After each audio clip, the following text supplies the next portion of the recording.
বিসমিল্লাহির রহমানির রহিম। আসসালামু আলাইকুম।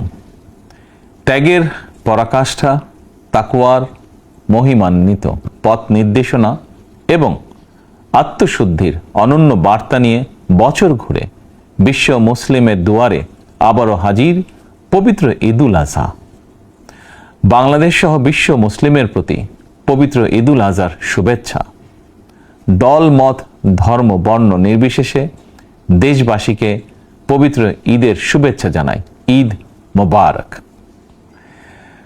কোরবানি শুধু পশু জবাই নয়, বরং লোভ লালসা, হিংসা, বিদ্বেষ আর মনের পশুত্বকে পরাভূত করার দীক্ষা গ্রহণের মধ্যেই নিহিত রয়েছে কোরবানির মাহাত্ম্য ও তাৎপর্য।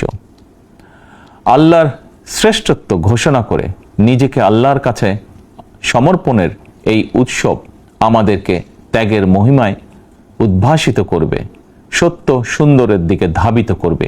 এটিই হোক পবিত্র কোরবানির অন্যতম শিক্ষা।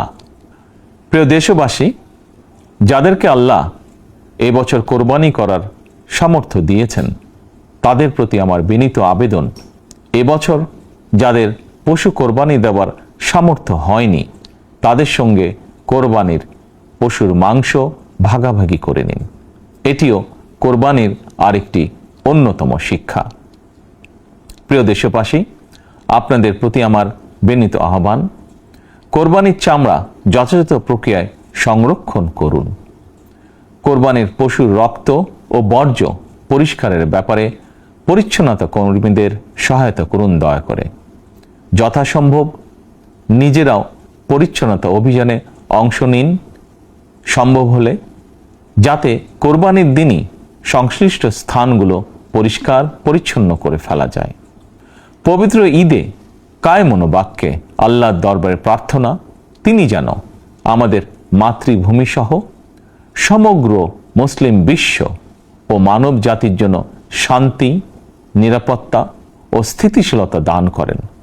একই সঙ্গে আমি বিশ্ব জুড়ে শান্তি, সম্প্রীতি এবং নিরাপত্তার জন্য মহান আল্লাহ রাব্বুল আলামিনের দরবারে প্রার্থনা করছি।